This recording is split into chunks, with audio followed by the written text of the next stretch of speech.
Hey folks, this is Matt aka Slash, and welcome back to CarnisTerra! There's the temporary house there in the background. There's what Munchmo's been working on. It's looking really, really good. Because compared to my little temp tree, that is a far superior and organic looking tree trunk over there. If you haven't been watching his videos, go check him out. Munchmo is his username here on YouTube. Bink. He also made some adjustments to a community mob farm that's over there, which you can see there. It now auto sorts. Oh, there's an Enderman there. Let me see if I can't get some pearls. Hold on. Come here, buddy. Oh no, did you despawn? I despawned. I should have looked at him before I came down. Oh well. I don't think we've done anything with a stronghold yet, so we don't have access to the end. Oh, there he is. To make an Enderman farm. So my supply of Ender Pearls is drastically reduced. Hi, guy. Here. Come here. Come on. And you didn't even drop one anyway. Oh, well. Anyway, let's see. Let me toss that on the ground. You'll note now my inventory is very full of snow. And there's a reason for that. If you've watched Nihon's episode 4, he made note of this. A giant cloud forming above the swamp area. And that is me! I am the cause of the cloud. I am clouding up the days here on the server, or something. Anyway, this is what I've got so far. I'm thinking I'm going to expand this out maybe a little bit more, and then start bringing in the top. So let me head up there and show you what I've got. Got a little platform of lily pads here. But I've decided that this season my main build is going to be up here in the sky. I want to build a sort of sky castle or sky palace or something. I haven't exactly decided what the actual building is going to be. Or buildings, I should say. I'm planning on having multiple smaller buildings. So there's going to be one that's going to be my house. And then there's going to be one that's going to be like the storage shed, and so on and so forth. So let's start here. And this is basically what I've been doing. I've been coming out maybe 3 or 4 blocks and then creating a perimeter around the whole thing, roughly following the same line, but not quite the same. You know, so I'll just kind of stick around like this, and then, oh, we're getting too far from the edge. Kind of watching that right edge there. If it looks like, you know, we're too close, then I'll adjust, but I would just hold my mouse button down and just keep going until I've decided, oh, I need to change direction and whatever. So the idea is to kind of keep it a little bit random. Don't make it too predictable or patterned, you know, so it has a nice organic shape. It's kind of like trying to take like a hillside, like not like that one. That one's a little bit too dramatic, but maybe, ooh, check that out. I don't think I've looked at that before. But a hillside, like maybe that one over there, how it kind of tears up. Trying to reconstruct that particular look manually is proving to be kind of difficult. So I'm trying to do that by being as unperfectionist as I can, if that's even a word. Trying not to worry about the minute details, letting, if something feels like a mistake, just let it be. You know, maybe try something, you know, try to adjust for it later, or whatever. One thing that I've noticed is that the first layer underneath here climbs up quickly, and then the rest of them kind of go up that sort of 3 or 4 block slope. And I don't know if I'm going to try to do anything about that, or I'm just going to leave it be, because now that it's at the bottom there, it's actually going to be a bit of a pain in the butt to get to and fix. But this is actually all solid. There's several layers underneath here, and it's all solid snow blocks, so that if for some reason I want to dig down or whatever, I can do that, and I'm actually digging into something solid as opposed to having to fill in afterwards or whatever. That on the other side of the tree, I showed you, I think last episode, the snowball maker that I built of Doc M's design. So that has been a very good source of snow blocks, and I'm thinking when I'm done using snow blocks for all of this to make the cloud, I'm thinking the server needs a Spleef arena. I have not seen Spleef played much on Minecraft LPs these days, and that's unfortunate because Spleef is like the original Minecraft minigame, made up in the game. So I think it'd be kind of cool to use this snow to build a Spleef arena and get a bunch of people on to try it out. I have a couple of ideas for that, so we will see what comes of it. My main thing is I kind of want it to more or less auto rebuild at the push of a button. So I'm going to have to, so that it's a little bit easier than having to hold shift like this and place blocks when you're rebuilding it. I want to be able to sort of pillar up in one place on top of some pistons and have it rebuild automatically from there. Alright, so now we've got an outline, and then I just kind of go around and fill it in. And then we'll place some torches to make sure that mobs don't spawn. We're getting big enough now that I think there's potential for mobs to spawn at the other end during the nighttime. But thankfully day's coming, so we shouldn't have to worry about that. So I wanted to talk a little bit about current events while I'm doing this. I am recording this on Wednesday, the 29th of October. You won't see it until November 1st. So, yeah, there's a little bit of a delay to my recording process, unfortunately. But the current event that I wanted to talk about was, if you haven't been following me on Twitter, maybe you haven't seen it, or I don't know how well advertised this was, but there was a rocket from Orbital Sciences, a private company getting involved in the space game. The rocket itself is called Antares, and I didn't really need to do that. I'm filling that in anyway. But anyway, the rocket itself is called Antares, and it had a module called Cygnus that was designed to go up and dock with the International Space Station. It had something like 2.5 tons of supplies and experiments, including ones designed by students. I don't know if that's high school or college or both, but that was designed to go up and be performed in free fall. And unfortunately, that rocket exploded on Tuesday.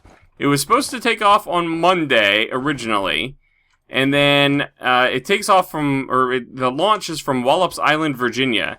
And when they went to launch on Monday, there turned out to be a boat downrange in the Atlantic Ocean, too close to the launch site. There was concerns. I did it again. There were concerns that that boat would be in danger potentially if something were to go wrong. And it turns out something did go wrong with the launch the next day. Now, whether that would have happened on Monday, regardless, or whether something went wrong as a result of having to scrub the Monday launch and postponing it a day, I don't know. We probably won't know for months, because these sorts of things will take a lot of investigation. But the rocket, unfortunately, exploded maybe 10 seconds tops after liftoff. Not sure what exactly happened, just kind of ignited, and it was climbing well. It came up, it was going up straight and everything. All the navigational systems seemed to be operating properly, and then apparently some sort of engine malfunction is the best guess that I've got from watching the video. I thought maybe I saw a plume of mist from higher up the rocket that would suggest maybe a liquid oxygen tank breach, and that maybe that liquid oxygen traveled down the side of the booster rocket and ignited with the main engine exhaust flame, and ended up taking out the engine or the rocket as a result of that. But that's just my backseat couch, sitting, couch quarterback or whatever they call it, armchair quarterback. That's my armchair disaster evaluation person assessment. So I don't know. Well, we will have to wait and see. But it's unfortunate because private funding or private sector organizations being involved in spaceflight has been a fantastic thing. It really helps NASA out because it can often be cheaper to pay private companies to do stuff than to try to do it themselves. Plus, I really think it's a good thing to try to get these companies involved because they will have the motivation of investments and business and whatnot behind their operations, in addition to whatever scientific or exploratory gains they would feel for, personal reasons, whatever individuals are behind it, high up in the company, the CEO and whatever. And this was a bit of a blow to it. Now, there was an Atlas V rocket that went up earlier today. Again, I'm recording on Wednesday. And that went up without a hitch. That, I think, has already docked a Progress module, unless I'm getting things mixed up, with the space station successfully. So that's a good sign. And I should have mentioned this early on in case you haven't heard the news or whatever, but nobody was injured as far as I've heard from the rocket explosion. It's an uncrewed, remote-controlled module that was filled just with cargo, and as far as I know, none of the ground crew or whatever were anywhere near the explosion, so nothing to worry about there, anyway. Let's see here. So we'll get some torches down. And, oop, that's not where that one goes. Yeah. So this is what I've been doing. I'm going to fill this in. And then we will move on to another project that I wanted to undertake. And we'll talk about that here in a minute. So I will see you shortly. So here we are at the start of a reed farm, or sugarcane farm, depending on what you decide to call it. I believe D-Rock Project was working on this, according to the community message board. We'll take a look at that on the way past, but he has apparently abandoned this project now, so I think we're going to take it over, because it shouldn't take too much to replicate, and I think we're going to move it over across from the other farm over there, Texas farm. So I'm going to tear this down, boink, and we're going to haul a good chunk of it over to the farm area across the river from spawn and set up a little bit more permanent version there. I added this part, by the way, with the daylight sensor. I figured, why manually trigger it when you can have it automatically triggering on a regular basis? So, bink. So I'm going to work on tearing this up and fixing the terrain around here and whatnot when I'm done. And then we'll get to work on setting it up over in the, I'm going to call it the farm district of the server that we sort of have going now. So I'll see you again in a little bit.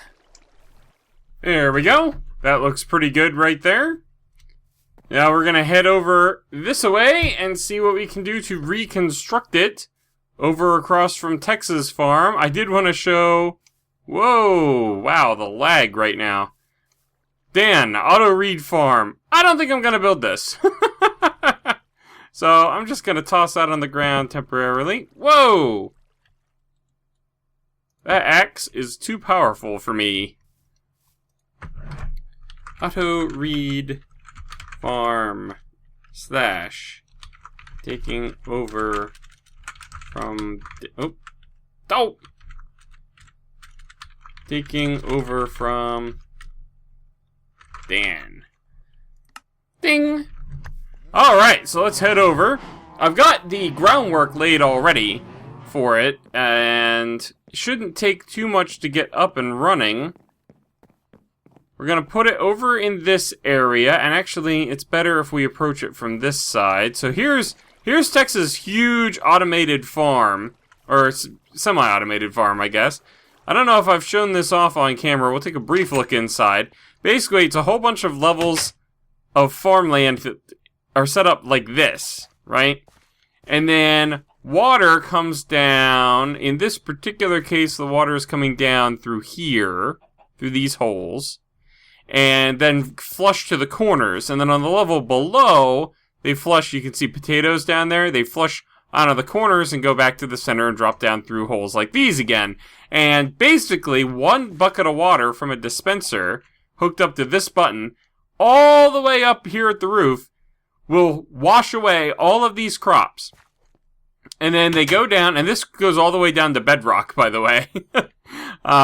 The crops all get washed away down to the bottom, and then they go up an item elevator, which pops up out here, somewheres in this water stream. It might be right here, actually, where it gets fed into a series of hoppers, which wrap around into this chain, and then there's an auto-sorting system, like the one I've got at the wool farm, like Munchmo's got at the mob farm, that sorts the crops into their various containers for seeds and potatoes and poison potatoes and carrots and wheat and netherwort is down there. I think the netherwort's down in the lower levels. There's some soul sand.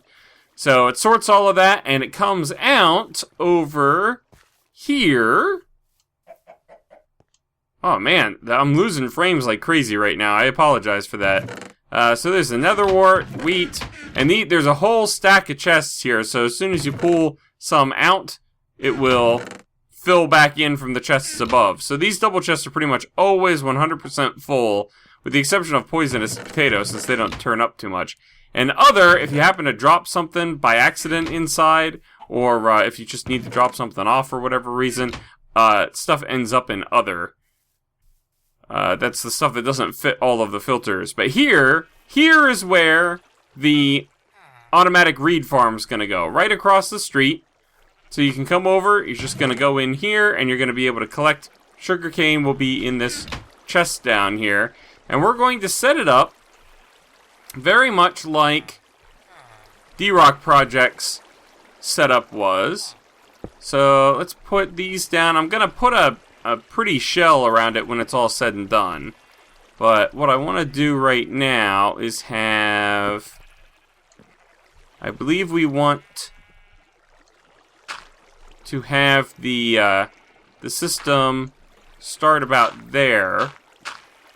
And we're just going to make a... Whoops. Just going to make a zigzag pattern back to here. And we're going to repeat on the other side. And it seems like we're wider than we should be for this. Which means I probably miscounted somewhere. But if that's the case, we'll just adjust the spacing a little bit.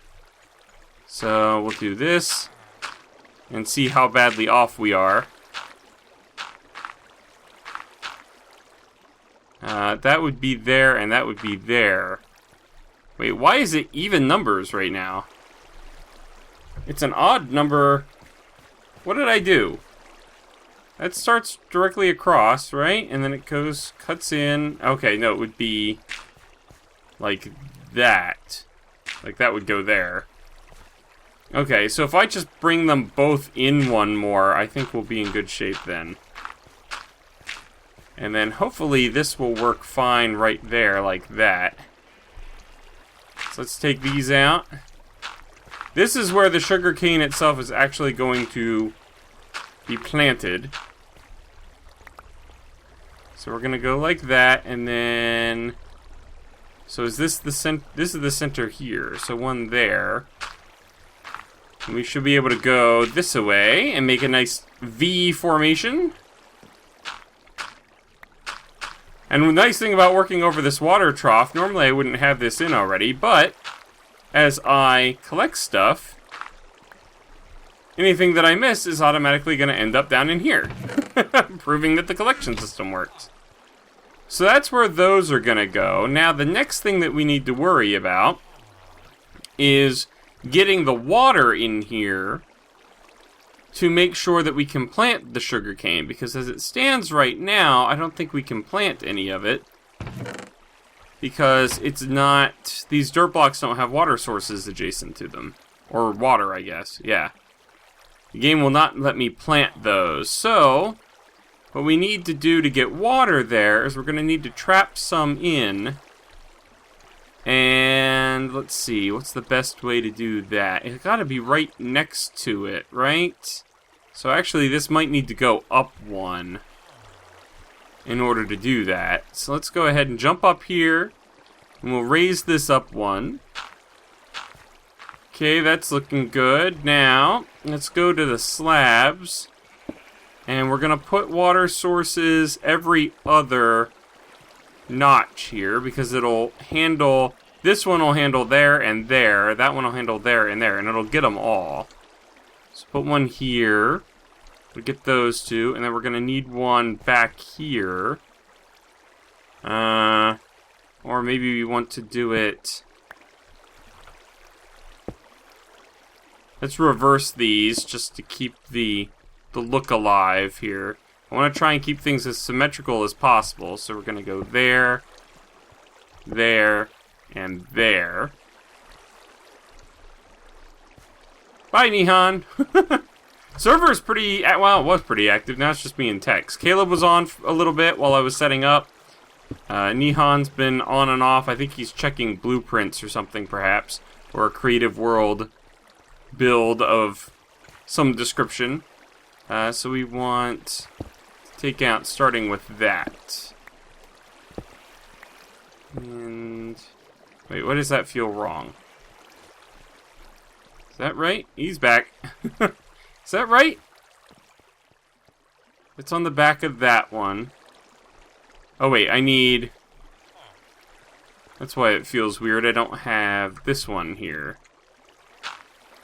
Like that. Okay, let's compare this side. Oh, fell in the water. I don't know what's going on with my frame rate. 1 second, let me check to see if I have extra stuff running on my computer.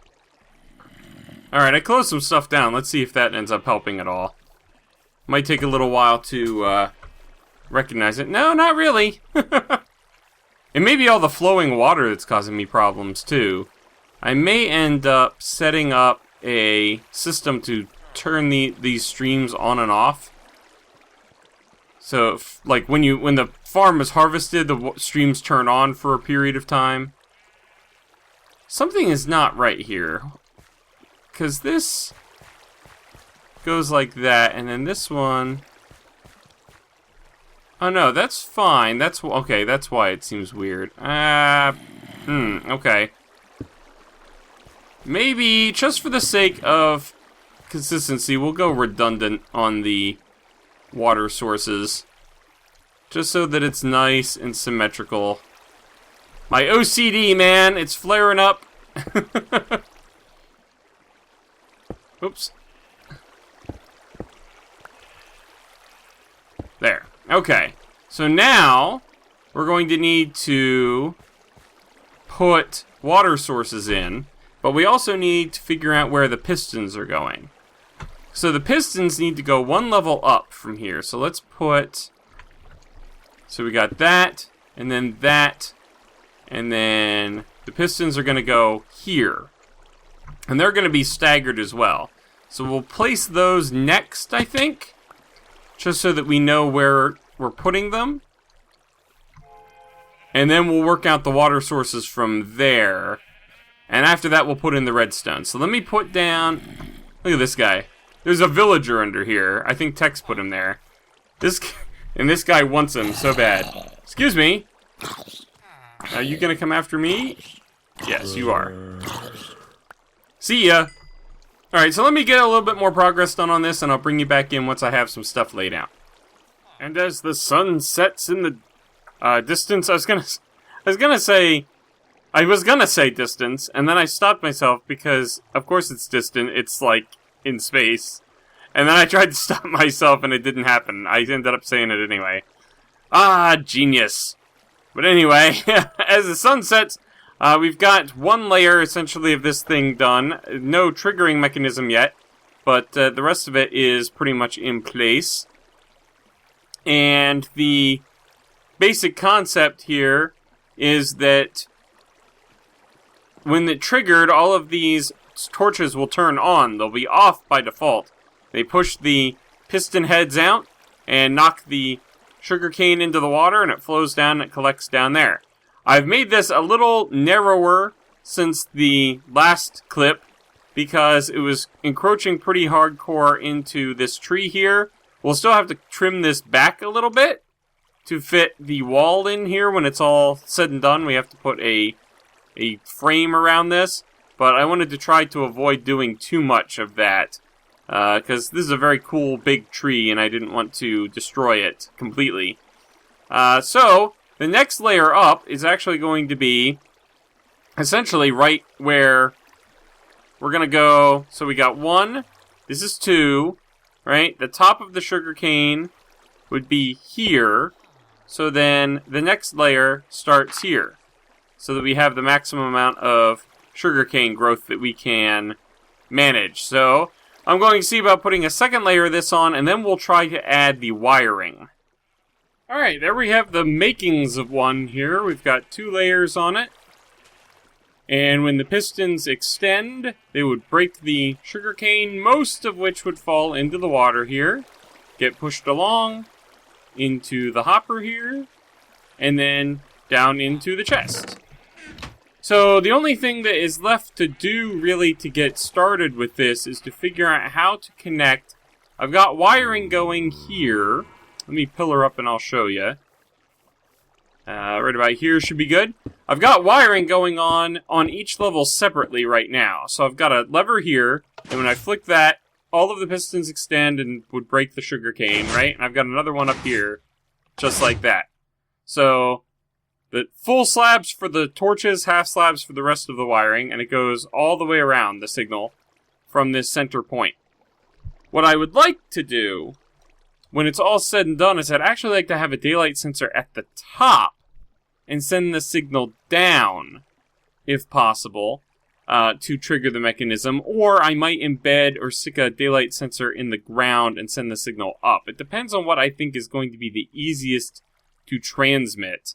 For example, if I do a couple of redstone torches here, what happens with that? That's behaving oddly. That's not quite what I want. So I can't really do a redstone torch there. So I'm gonna have to do something along the lines of sending a signal up this way, so that, let's get the ladders going. I think it's going to be easier because I kind of want the signal to come up anyway from a manual button. I want to put a button at the other end, and if you want to harvest it manually, you can hit the button and it'll go. So I'm thinking we'll send the signal up from the ground. We'll have just put the daylight sensor right next to it or whatever. And we would need to come up. We need to power this block and this block. Actually, you know what? Does the daylight sensor work through here? Because this would be a great place to put it. I think it'll work. That seems to be right. I mean, we'll have to wait until daytime to really know for sure. So I'll just put that out for now. But yeah, if we put that there, okay, that's going to send a signal. Okay, if we put it there, what if we went sideways and it sort of brought it around? That would kind of make sense. So it would be something like... We bring a signal here, piston here, and then this would be a repeater into a line of redstone, maybe? Like this.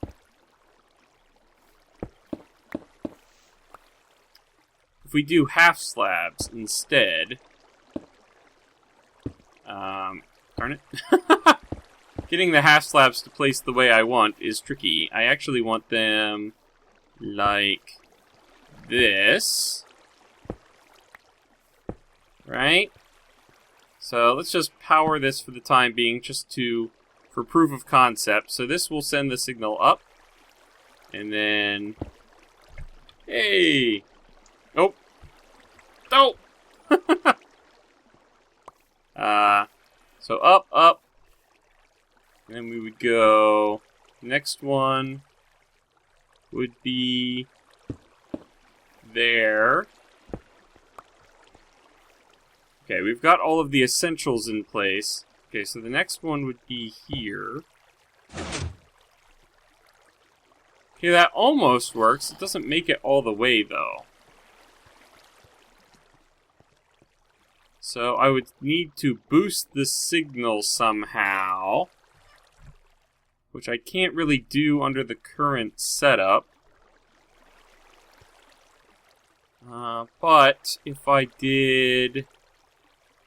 ran that into here, because I don't really need this. If I ran that into here, and then this was a repeater, I could go like this.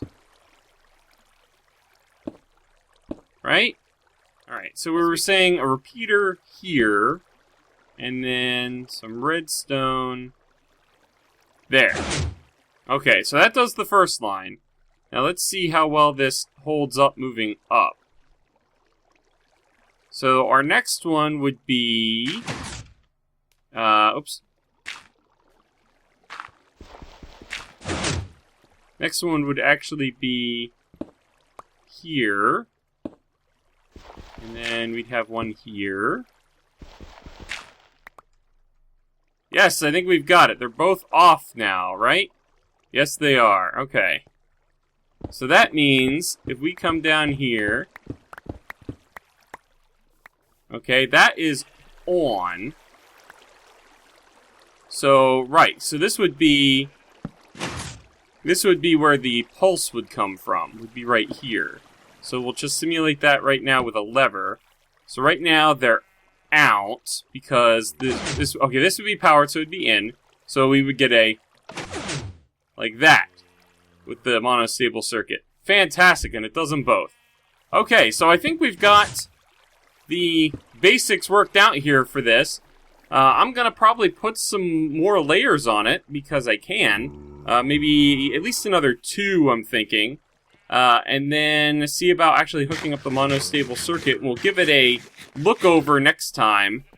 But that's going to do it for this episode. Thank you guys so much for watching, and I'll see you then. Bye-bye.